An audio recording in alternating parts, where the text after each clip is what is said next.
course. We just started tapping and we're assembling the bags. All right, show us how you do it, baby girls. You guys are the assemblers.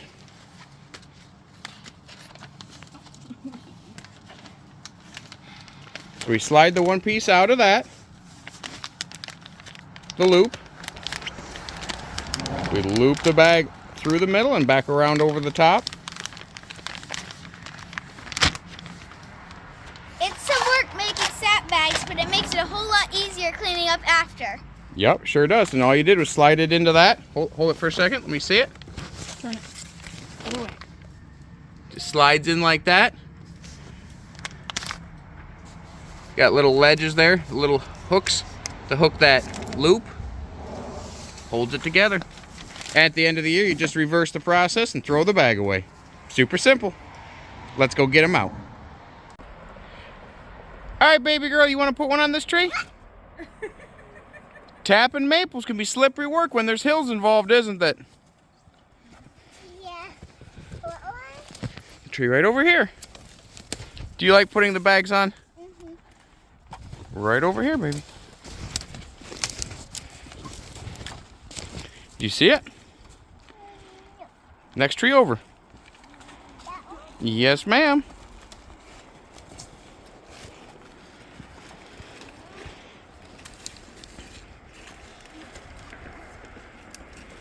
Can you get it? Such a big helper for such a little person.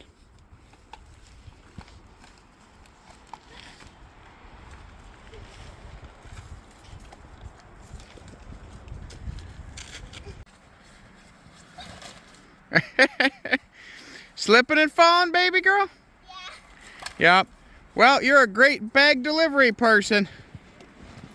Can you put one on the tree for me?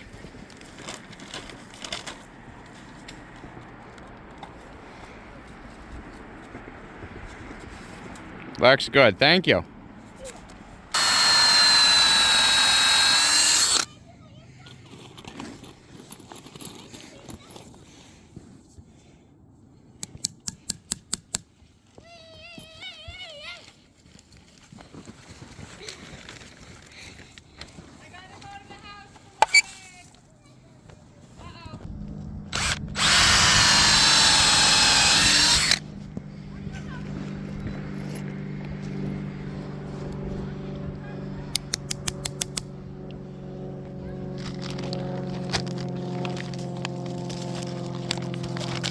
Another tap ready to go.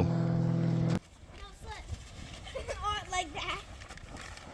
Thanks for the bag. This is the most picturesque part of our sugar bush. That tree, based on diameter, is probably 200 years old. Big bank. That one's almost 250-year-old tree. That one's been here since the Revolutionary War. This part of our farm was a farm since about 1850s. That tree very likely has been producing maple syrup for people since the 1850s. But just to give you an idea on the slope, my wife's halfway down the hill. Those are the kids all the way down. I'd say it's about a 25-foot bank. These trees produce by far the most sap of any on the property. But sometimes it's difficult, especially coming up with loaded buckets. I'm sure this year you'll see us tripping a time or two. Or tripping like that on the way up with nothing. Come on, baby girl, you can do it. That's a dead tree, it's gonna let go.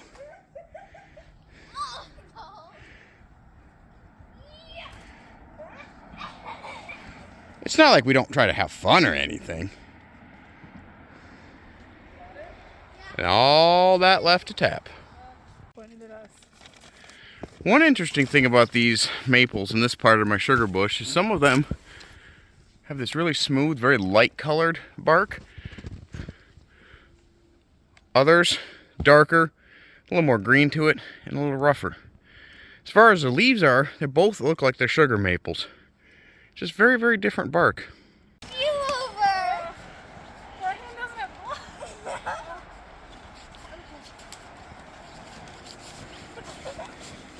Nothing like a little shoving contest on the slope.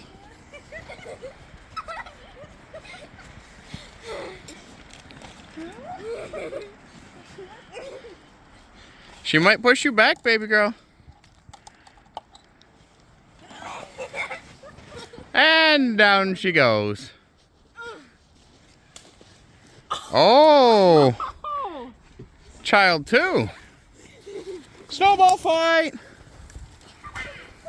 I am going to back up now.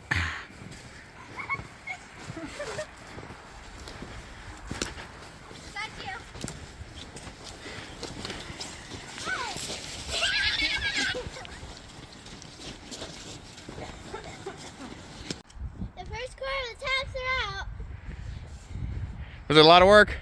Yeah. This is the hardest section with the hill.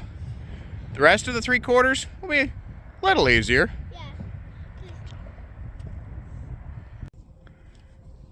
For the back part, we have to use the ATV to get the stuff out.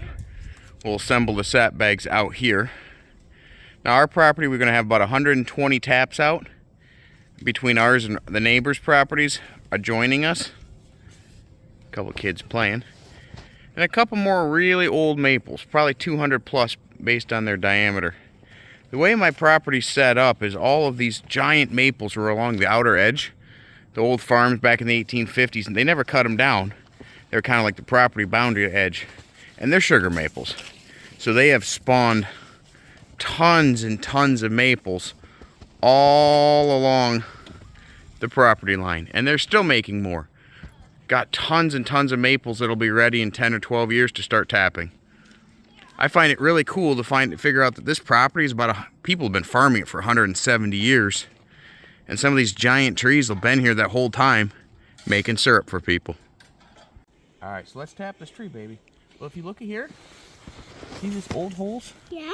That was from 2 years ago. See, it's all healed over. Oh, yeah. That's from last year. You can see it's healed over, but this very outer piece of bark still has a little bit of a hole in it. Oh, yeah. So we're going to want to go about 2 or 3 inches over and drill our new hole, okay? I'll help you. We're going to drill up at just a little bit of an angle. You ready? Yeah. And pull it out quick. That gets all of that sawdust out of the hole by pulling it out quick. Oh, I can see some of the tap. The syrup. Here, put that in the hole. Oh, that piece in first. Yeah. Now tap it in. I'll help you. You want to do it now?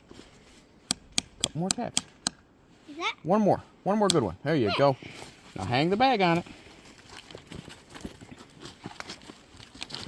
You know what? I helped Grandpa when I was your age do this every year. That was a long time ago. Wow. Well, that's about 80 taps out. That's about 80 out of the 120 we're going to be putting out on this property. Then I'll be tapping some more on the next properties, but I got to get to work. For those of you watching who watch all my boat videos, boat scrapping, I'll be doing some of those as well. But for the next 3 or 4 weeks, it's maple syrup time. With this number of taps, we're going to have about 400 taps total that we'll be boiling between myself and the other places. In past years when we've done that, that's been about 6,000 gallons of sap. With the huge cold spell we've had in the last few days, I expect we're going to have a lot of sap this year. So 6,000, maybe 7,000 gallons. We'll see. Well, we're going to keep tapping. Thanks for watching. Have a great day.